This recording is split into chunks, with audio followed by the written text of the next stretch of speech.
Hello बच्चों, यहां लिखा है कि figure shows the velocity and acceleration of point like body at an initial movement of its motion. The acceleration vector of the body remains constant. ठीक है, मतलब acceleration constant है। The minimum radius of curvature of the trajectory of the body. Clear. तो सबसे पहले हम यहाँ पे रेडियस ऑफ कर्वेचर वाला जो काम है उसके लिए लिखें तो सेंट्रीपिटल एक्सेलरेशन बराबर हम लोग लिखते हैं वी स्क्वायर बाई आर।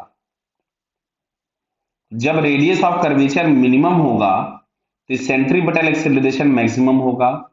और क्वेश्चन में आपके पास लिखा हुआ है कि एक्सेलरेशन कांस्टेंट है, तो जो भी एक्सेलरेशन अभी है अगर ये पूरा का पूरा सेंट्रीपिटल एक्सेलरेशन में चला जाए, पूरा पार्ट क्यों, क्योंकि इसका कुछ पार्ट हो सकता है टेंजेंशियल में भी जाए, तो अगर ये पूरा सेंट्रीपिटल एक्सेलरेशन की तरह से ही एक्ट करेगा तो उस इंस्टेंट पे रेडियस ऑफ कर्वेचर मिनिमम हो जाएगी।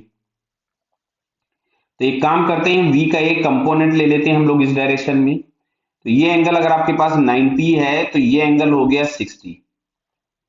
तो v का इधर की तरफ में कंपोनेंट आपको मिलेगा v cos 60 और एक कंपोनेंट जो इस लाइन के लॉन्ग मिलेगा दैट इज v sin 60।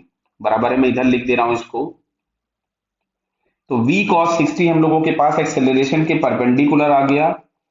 तो सेंट्रीपिटल एक्सेलरेशन को मैं 2 लिख देता हूं और वेलोसिटी का वो कंपोनेंट जो एक्सेलरेशन के परपेंडिकुलर होगा ये आ गया v cos 60। मैं इसको v बाई 2 लिख देता हूं।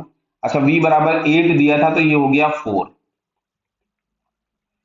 तो यहां से हमारे पास मिलेगा 4 का स्क्वायर, मैं सीधे लिख दे रहा हूं, v स्क्वायर बाई आर आपको लिखना था तो यहां से मैंने लिखा 4 का square upon are.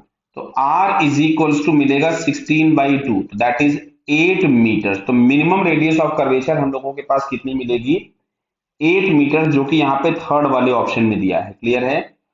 So third answer is correct. Okay बेटा, ऑल द बेस्ट।